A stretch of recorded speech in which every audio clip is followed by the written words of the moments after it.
Welcome to Saraswati classes.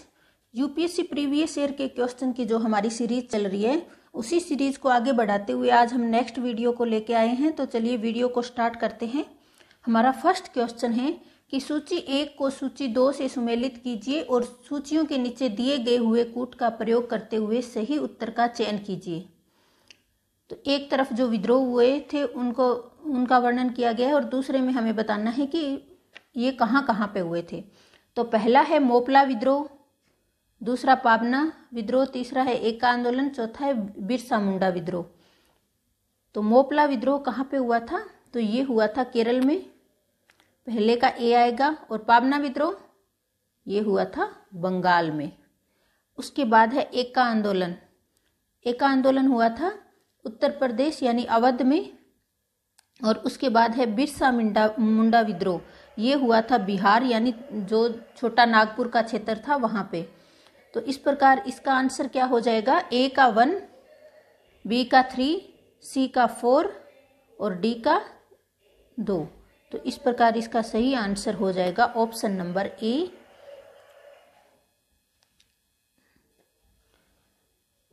पहला है मोपला विद्रोह केरल के मालाबार क्षेत्र में 1921 में और इसके प्रमुख नेता कौन थे? अली मुसलियार। और दूसरा है पाबना विद्रोह, ये हुआ था बंगाल के पाबना जिले में, ये हुआ था 1870 का दशक में और प्रमुख नेता थे ईशान चंद्र राय और केशव चंद्र राम और शंभूपाल। तीसरा है एका आंदोलन। एका आंदोलन कहाँ पे हुआ था? उत्तर प्रदेश यानी उस समय के अवध में 1921 से 1922 में। और इसके प्रमुख क्षेत्र कौन थे? हरदोई, बहराइच, सुल्तानपुर, बाराबंकी, सीतापुर। और इसके प्रमुख नेता थे मदार पासी और सहरेब। अगला है बिरसा मुंडा विद्रोह, सबसे इंपॉर्टेंट है ये क्योंकि ये बहुत बार जो है पूछा गया है। बिरसा मुंडा विद्रोह का हुआ था बिहार, जो कि छोटा नागपुर का जो क्षेत्र है वहां पे झारखंड में 1899 में। और इसके प्रमुख नेता थे बिरसा मुंडा। नेक्स्ट क्वेश्चन है, भारत में शिक्षित मध्यम वर्ग ने जब 1857 की क्रांति हुई थी उस समय जो शिक्षित मध्यम वर्ग था उसने क्या भूमिका निभाई थी, ये हमें बताना है। फर्स्ट है 1857 के विद्रोह का विरोध किया था। सेकंड है 1857 के विद्रोह का समर्थन किया था। थर्ड है 1857 के विद्रोह में तटस्थता बनाए रखी थी। और फोर्थ है देशी शासकों के विरुद्ध युद्ध किया था।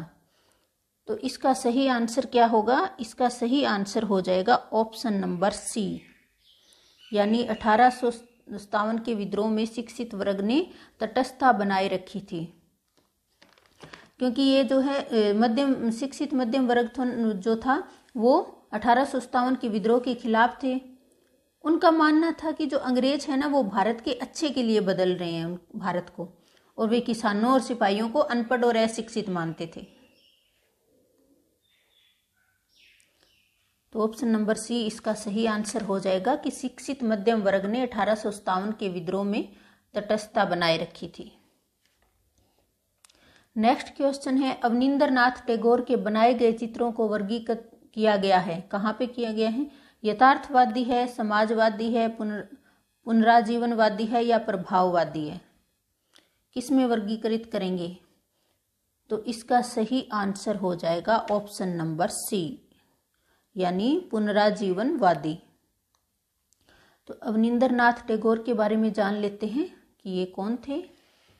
तो ये Indian society of oriental art के मुख्य चित्रकार और संस्थापक थे और इन्होंने बंगाल स्कूल ऑफ आर्ट की स्थापना भी की थी।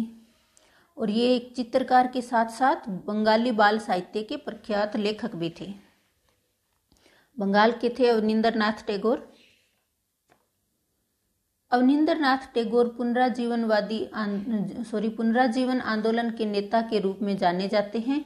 ये बंगाल के आधुनिक चित्रकार थे। नेक्स्ट क्वेश्चन है, ब्रिटिश शासन के दौरान भारत में उद्योगों का कोई स्वतंत्र विकास नहीं हुआ, इसका कारण था? ब्रिटिश शासन के दौरान भारत में उद्योगों का कोई स्वतंत्र विकास क्यों नहीं हुआ, इसका कारण हमें बताना है। फर्स्ट है उद्योगों का अभाव था। सेकंड है विदेशी पूंजी की कमी थी। सी है प्राकृतिक संसाधनों की कमी थी। या डी है धनिक वर्ग द्वारा भू संपत्ति में निवेश करने को तरजीह दिया जाना। तो इसका सही आंसर क्या होगा? इसका सही आंसर होगा ऑप्शन नंबर ए, यानी उद्योगों का अभाव था। क्योंकि ब्रिटिश ने क्या किया था, यहाँ पे उद्योगों को, बड़े उद्योगों को स्थापित ही नहीं किया। कच्चे माल को यहाँ से कहाँ ले जाया जाता था? ब्रिटेन में, और वहाँ से जो तैयार माल आता था उसको यहाँ पे बेचा जाता था। इससे ब्रिटेन को फायदा मिलता था। चलिए अब इसका एक्सप्लेनेशन देख लेते हैं। ब्रिटिश शासन के दौरान भारत में उद्योगों का कोई स्वतंत्र विकास नहीं हुआ। इसका कारण भारत में भारी उद्योगों का अभाव था। भारत की लूट के जरिए जहां ब्रिटेन में औद्योगिक क्रांति के लिए आवश्यक पूंजी का संचय हुआ, वहीं भारतीय कुटीर उद्योगों को हतोत्साहित किया गया। अंग्रेजी शासन के चलते देसी रजवाड़े समाप्त हो गए, जो इस उद्योग के सबसे बड़े खरीदार एवं संरक्षक थे। अपने उद्योगों हेतु कच्चे माल की आवश्यकता के कारण ब्रिटेन की आर्थिक नीति भारत को कृषि प्रधान बनाए रखने की थी। नेक्स्ट क्वेश्चन है, भारत में बनने वाली सर्वप्रथम कथा फिल्म थी। कथा फिल्म यानी बोलती फिल्म, जिसमें आवाज़ भी साथ साथ में सुनाई देती थी। इससे पहले जो फिल्म बनी थी वो मोक फिल्म थी। तो हमें बताना है कि पहली कथा फिल्म कौन सी थी? हातिम ताई, आलम आरा, पुंडलिक या राजा हरिश्चंद्र। तो पहली बोलती फिल्म थी आलम आरा, यानी विश्व की रोशनी। और पहली फिल्म जो भारत में बनी थी वो थी राजा हरिश्चंद्र, लेकिन ये मूक फिल्म थी। आलम आरा बनी थी 1931 में, और इसके निर्देशक थे अर्देशीर ईरानी। और इससे पहले जो बनी थी 1913 में राजा हरिश्चंद्र, ये बनाई थी, इसके द्वारा बनाई गई थी दादा साहब फाल्के के द्वारा 1913 में। अगर हम बात करें कि विश्व की पहली फिल्म कौन सी थी, विश्व की पहली बोलती फिल्म, कथा फिल्म, तो वो बनी थी 1927 में, द जेन्स सिंगर। कब बनी थी? 1927 में, द जेन्स सिंगर। नाम याद रखेंगे आप ये। तो भारत की सर्वप्रथम कथा फिल्म आलम आरा, मूक फिल्म थी राजा हरिश्चंद्र, और विश्व की प्रथम जो है कथा फिल्म थी द जेन्स सिंगर। 1927 में ये बनाई गई थी। भारत में बनने वाली प्रथम टॉकी फिल्म यानी आलम आरा थी। नेक्स्ट क्वेश्चन है, अफगानिस्तान के प्रति एक जोश भरी अगर फॉरवर्ड नीति का अनुसरण करने वाला गवर्नर था। ए है मिंटो, बी डफरिन, सी एल्गिन या डी लिटन। तो इसका सही आंसर क्या होगा? इसका सही आंसर हो जाएगा ऑप्शन नंबर डी, यानी लॉर्ड लिटन। लॉर्ड लिटन का शासन कब से कब तक था? 1876 से 1880 तक। ये साम्राज्यवादी सोच का व्यक्ति था, और इसको लॉर्ड लिटन जो था, इसको ब्रिटिश भारत का सबसे प्रतिक्रियावादी वॉइसरॉय माना जाता है। 1876 से 1880 तक ये रहा। तो ऑप्शन नंबर डी इसका सही आंसर हो जाएगा। नेक्स्ट क्वेश्चन है, उस समय जब नेपोलियन की शक्ति के सामने यूरोप में साम्राज्य धाराशायी हो रहे थे, नीचे लिखे गवर्नर जनरलों में से किस एक ने भारत में ब्रिटिश पताका फहराए रखी? वॉरेन हेस्टिंग्स ने, हेस्टिंग्स ने, या लॉर्ड कॉर्नवालिस ने, लॉर्ड वेल्जली ने, या लॉर्ड हेस्टिंग्स ने? तो यहाँ पे ये दोनों अलग अलग हैं, वॉरेन हेस्टिंग्स या लॉर्ड हेस्टिंग्स। तो इसका सही आंसर क्या होगा? इसका सही आंसर होगा ऑप्शन नंबर डी, यानी लॉर्ड हेस्टिंग्स ने। लॉर्ड हेस्टिंग्स का शासनकाल था 1813 से लेके 1823 तक। ठीक है। और इसके समय में सर्वप्रथम आंग्ल नेपाल युद्ध भी लड़ा गया था, जिसमें अंग्रेज जनरल गिलिस्पाई जो है इस युद्ध में मारे गए थे। और हेस्टिंग के समय में ही तीसरा आंग्ल मराठा युद्ध भी लड़ा गया था, जिसमें मराठों की पराजय हो गई थी।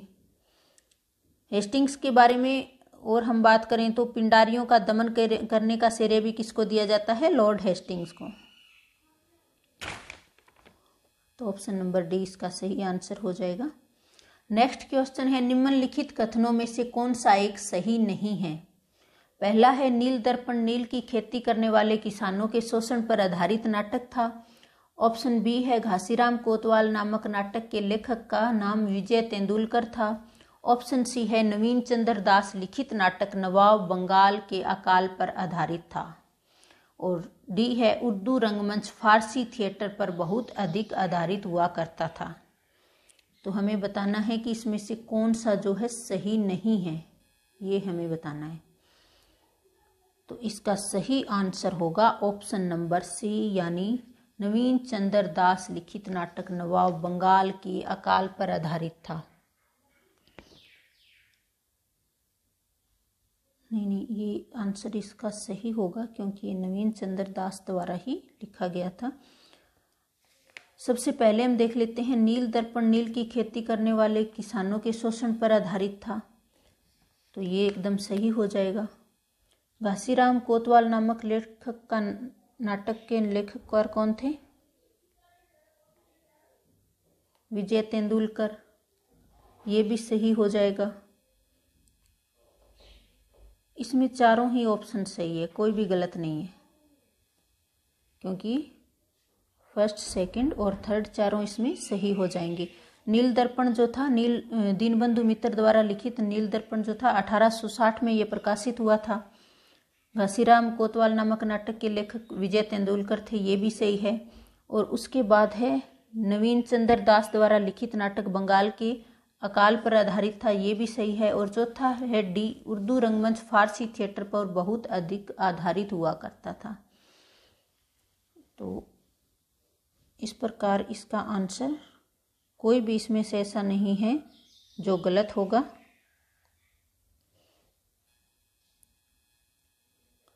घासीराम कोतवाल एक मराठी नाटक है जिसके लेखक विजय तेंदुलकर 1972 में प्रकाशित हुआ था। नील दर्पण बंगाली नाटक दीनबंधु मित्र द्वारा 1858 से 1859 में लिखा गया था।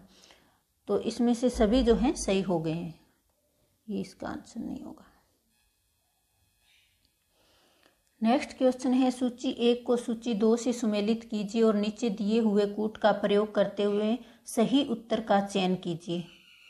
एक तरफ पुस्तकें दी गई है और दूसरी तरफ उनके लेखक दिए गए हैं, तो हमें बताना है कि इसमें से कौन किसका सही जो है आंसर होगा। The first Indian war of independence, तो हमें बताना है कि इनके दूसरा आनंद मठ, तीसरा है लाइफ डिवाइन और चौथा है डी यानी साधन। तो द लाइफ आनंद मठ किसकी थी? Bankim Chandra Chatterjee. The life divine Shri Aurobindo की, इन दोनों का तो हमें पता है।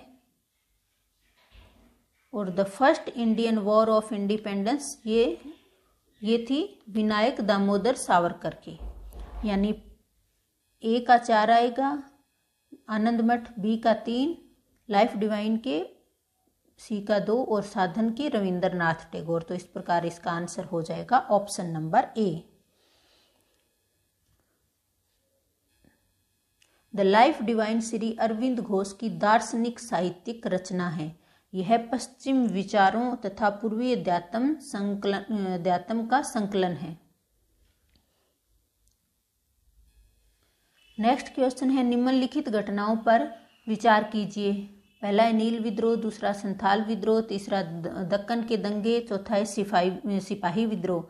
इन घटनाओं का सही कालानुक्रम है कि हमें बताना है कि कौन सा विद्रोह किस समय में हुआ था। नील विद्रोह कब हुआ था? 1859 से 1860 तक। तो सबसे, और उसके बाद संथाल विद्रोह ये हुआ था 1855 में, और दक्कन के दंगे ये हुआ था 1875 में, और सिपाही विद्रोह 1857 में, जिसे 1857 की क्रांति को सिपाही विद्रोह का भी नाम दिया जाता है। तो सबसे पहले इसमें कौन सा हुआ था? सबसे पहले हुआ था संथाल विद्रोह, उसके बाद में सिपाही विद्रोह 2, 4, और उसके बाद में हुआ था नील विद्रोह 1 और 3। यानी इस प्रकार इसका आंसर क्या होगा? ऑप्शन नंबर डी इसका सही आंसर हो जाएगा। नील विद्रोह जो हुआ था 1859 में बंगाल के किसानों के द्वारा नदिया जिले में जो है नदिया जिला है वहाँ पे नील की खेती से जब किसानों को घाटा हो रहा था, इसके लिए किया गया था। और ये किसके खिलाफ किया गया था? बागान के जो मालिक थे उनके विरुद्ध किया गया था। और इसके प्रमुख नेता कौन कौन थे? दिगंबर विश्वास और विष्णु विश्वास। नील विद्रोह जो है भारतीय किसानों का पहला सफल विद्रोह था। उसके बाद में संथाल विद्रोह जो 1855 में हुआ था, और ये हुआ था अंग्रेजों और जमींदारी प्रथा दोनों के खिलाफ ही। वर्तमान में झारखंड में जो है पड़ता है ये इलाका जहाँ पे संथाल विद्रोह हुआ था। और इसका नेतृत्व किया था 4 भाइयों ने, सिंधु, कान्हू, चंद और भैरव ने। उसके बाद है दक्कन के दंगे, ये हुए थे महाराष्ट्र के पुणे, सतारा जिलों में। और किसानों में जब कृषि संकट के खिलाफ बढ़ने के कारण कृषि संकट जो है बढ़ गया था, इसके खिलाफ ये दंगे किए गए थे। उसके बाद है सिपाही विद्रोह, जिसे हम 1857 की क्रांति कहते हैं। ये किस वॉइसरॉय के टाइम में हुई थी? तो ये हुई थी लॉर्ड कैनिंग। लॉर्ड कैनिंग जो भारत का अंतिम गवर्नर जनरल और प्रथम वॉइसरॉय था।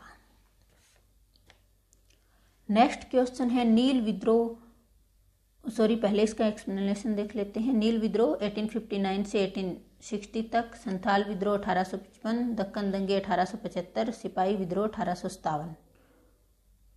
नेक्स्ट क्वेश्चन है सूची 1 को सूची 2 से सुमेलित कीजिए और सूचियों के नीचे दिए गए कूट का प्रयोग करते हुए सही उत्तर का चयन कीजिए। एक तरफ वर्ष दिए गए हैं और दूसरे उससे संबंधित घटना की जो ये घटनाएं दी गई है कौन से समय में हुई थी ये हमें बताना है। प्रथम आंग्ल वर्मा युद्ध, प्रथम आंग्ल अफगान युद्ध, प्रथम आंग्ल मराठा युद्ध और द्वितीय आंग्ल मैसूर युद्ध। तो कौन सा कब हुआ था? तो 1775 में कौन सा हुआ था? ये हुआ था आंग्ल मराठा युद्ध 1775 में। और 1780 में द्वितीय आंग्ल मैसूर युद्ध 1780 में हुआ था।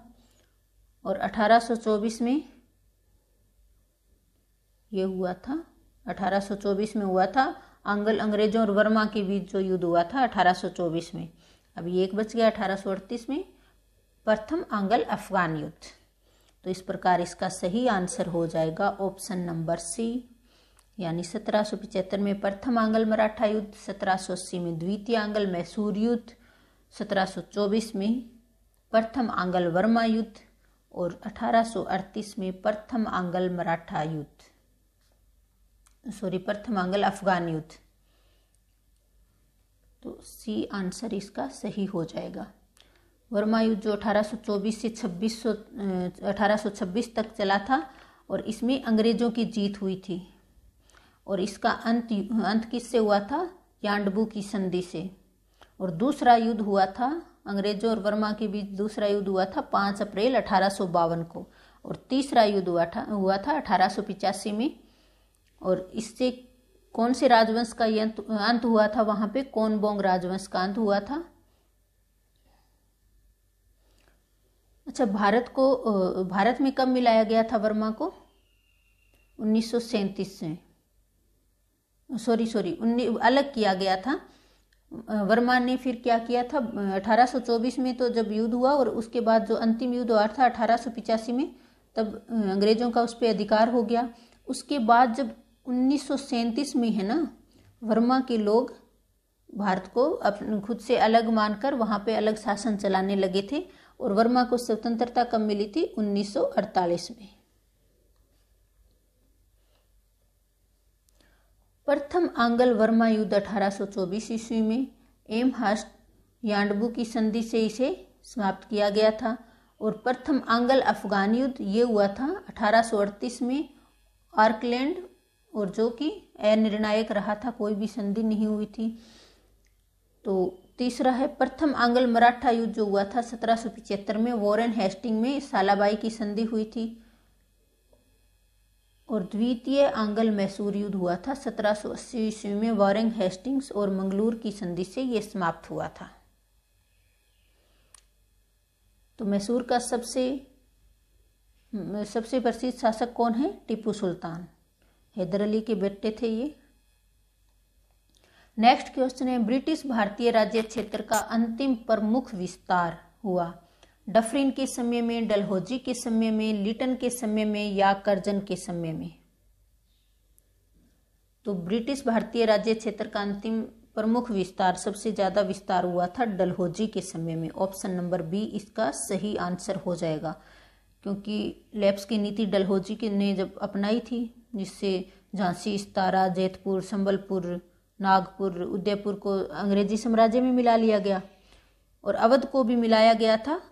किसके आरोप में? कुशासन का आरोप लगाकर। जबकि बाकी जगह पर जब राजा को संतान नहीं होती थी तो वहां पे जो है संतान को गोद लेने का अधिकार नहीं दिया गया और उस जो राज्य को जो है ब्रिटिश साम्राज्य में मिला लिया गया। सर्वाधिक ब्रिटिश सीमा का विस्तार डलहौजी के व्यापगत सिद्धांत के द्वारा हुआ।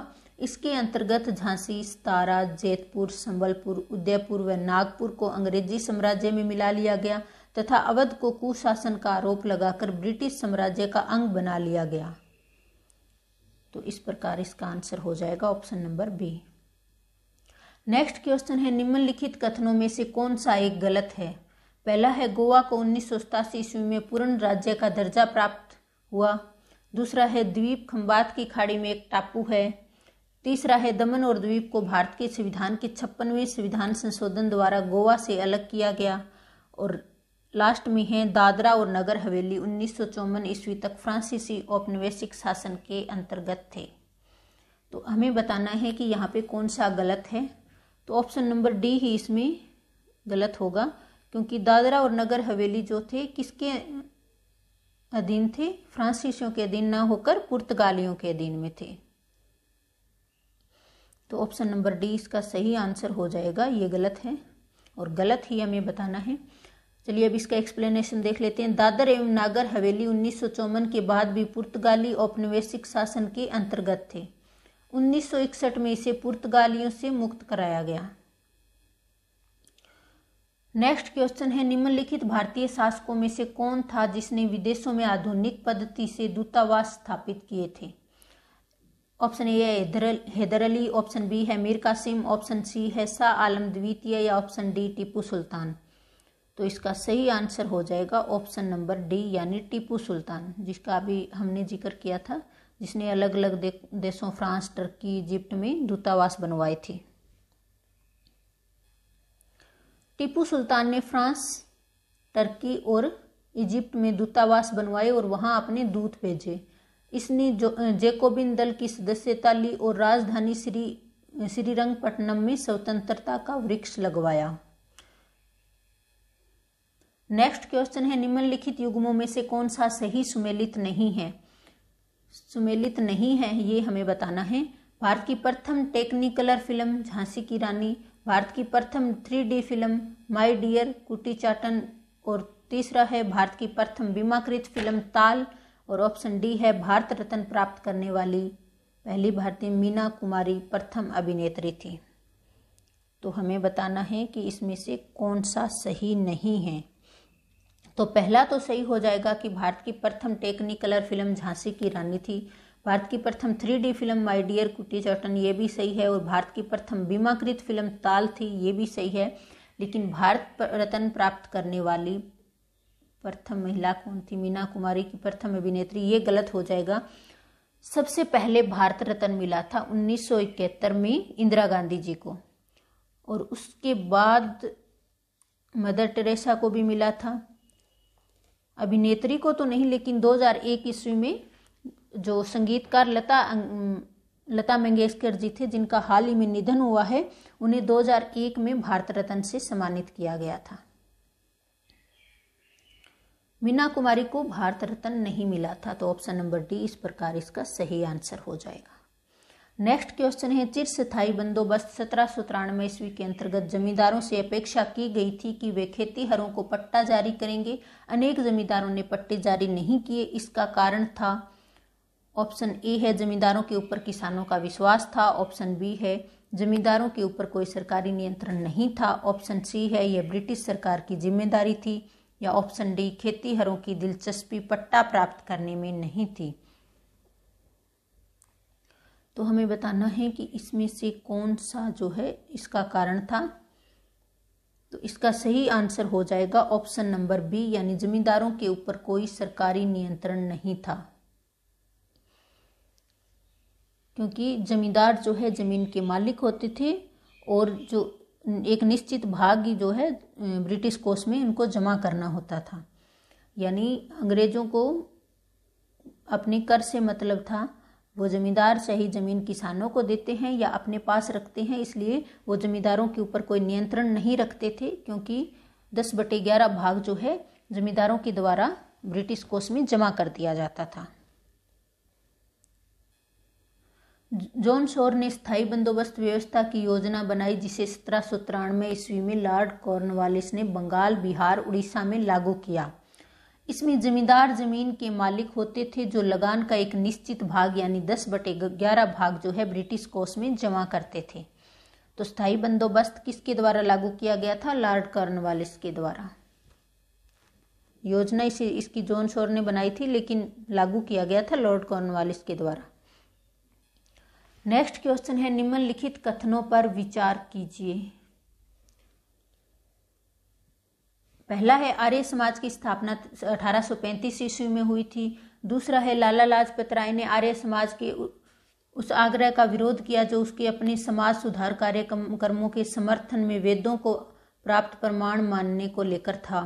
तीसरा है केशव चंद्र सेन के नेतृत्व में वर्मा समाज के ने जो है नारी शिक्षा के लिए आंदोलन चलाया था।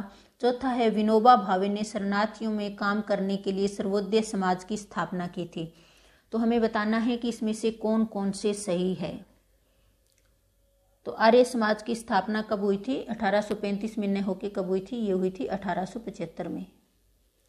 स्वामी दयानंद ने 1875 में, दयानंद सरस्वती जी ने आर्य समाज की स्थापना की थी।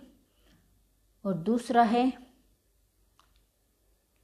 लाला लाजपत राय ने आर्य समाज के उस आग्रह का विरोध किया जो उसके अपने समाज सुधार कार्यक्रमों के समर्थन में। विरोध नहीं किया था, लाला लाजपत राय ने क्या किया था? समर्थन किया था। तो पहला और दूसरा दोनों ही गलत हो जाएंगे। तीसरा है केशव चंद्र सेन के नेतृत्व में वर्मा समाज ने नारी शिक्षा के लिए आंदोलन चलाया था, ये एकदम सही है। और चौथा है विनोबा भावे ने शरणार्थियों में काम करने के लिए सर्वोदय समाज की स्थापना की थी, ये भी सही है।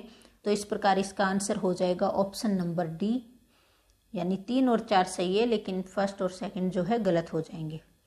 आर्य समाज की स्थापना 1875 में दयानंद सरस्वती ने बंबई में की थी। लाला लाजपत राय आर्य समाज के समर्थक थे, उन्होंने कभी भी इसका विरोध नहीं किया। तो इस प्रकार ऑप्शन नंबर डी इसका सही आंसर हो जाएगा। नेक्स्ट क्वेश्चन है, निम्नलिखित अंग्रेजों में से कौन था जिसने सर्वप्रथम भगवत गीता का अंग्रेजी में अनुवाद किया था? विलियम जोन्स ने, चार्ल्स विल्किंस ने, अलेक्जेंडर कनिंगम ने या जॉन मार्शल ने? तो किसने किया था? तो ये किया गया था ऑप्शन नंबर बी, यानी चार्ल्स विल्किंस ने। और इसकी प्रस्तावना को किसने किया था? वॉरेन हेस्टिंग्स ने इसकी प्रस्तावना को लिखा था। सर्वप्रथम भगवत गीता का अंग्रेजी में अनुवाद चार्ल्स विल्किंस ने किया था, जिसकी प्रस्तावना को गवर्नर जनरल वॉरेन हेस्टिंग्स ने लिखा था। विल्किंस ने हितोपदेश का अंग्रेजी में भी अनुवाद भी किया। किसका? हितोपदेश का। इन्होंने फारसी तथा बंगला मुद्रण के लिए ढलाई का जो है आविष्कार किया था। एशिया के सामाजिक तथा प्राकृतिक इतिहास, पुरातत्व संबंधी कला, विज्ञान तथा साहित्य के अध्ययन हेतु सर विलियम जोन्स ने 1878 ईस्वी में एशियाटिक सोसाइटी ऑफ बंगाल की नींव डाली। तो इस प्रकार ऑप्शन नंबर बी इसका सही आंसर हो जाएगा। नेक्स्ट क्वेश्चन है, निम्नलिखित में से किस एक ने सन 1875 में हाउस ऑफ कॉमन्स में एक याचिका प्रस्तुत करते हुए ब्रिटिश संसद में भारत के प्रत्यक्ष प्रतिनिधित्व की मांग की? तो किसने की थी? द डक्कन एसोसिएशन ने, द इंडियन एसोसिएशन ने, द मद्रास महाजन सभा ने, द पूना सार्वजनिक सभा ने? तो इसका सही आंसर होगा ऑप्शन नंबर डी, यानी द पूना सार्वजनिक सभा के द्वारा किसकी मांग की गई थी? प्रत्यक्ष प्रतिनिधित्व की ब्रिटिश संसद में। तो चलिए अब इसका एक्सप्लेनेशन देख लेते हैं। 1870 में रोनाल्डे और जीवी जोशी ने पुनः सार्वजनिक सभा की स्थापना की तथा 1875 में इस सभा में ब्रिटिश संसद में भारतीयों के प्रत्यक्ष प्रतिनिधित्व की मांग करते हुए हाउस ऑफ कॉमन्स में याचिका प्रस्तुत की। नेक्स्ट क्वेश्चन, वर्ष 1765 में दीवानी प्रदान किए जाने के बाद ब्रिटिश सबसे पहले निम्नलिखित में से किस पर्वतीय जनजाति के संपर्क में आए? गारो, खासी, कुकी या टिपरा? तो इसका सही आंसर हो जाएगा ऑप्शन नंबर बी, यानी खासी जनजाति के संपर्क में आए। खासी जनजाति जो है मेघालय, असम और बांग्लादेश के कुछ क्षेत्रों में ये निवास करते हैं। ये जैंतिया की पहाड़ियों में रहने वाली एक जनजाति है और इनका रंग कैसा होता है? इनका रंग होता है काला मिश्रित पीला और इनकी नाक होती है चपटी, मुंह चौड़ा होता है। ये लोग हष्टपुष्ट और परिश्रमी होते हैं। दीवानी प्राप्त करने के बाद ब्रिटिश सर्वप्रथम खासी जनजाति के संपर्क में आए।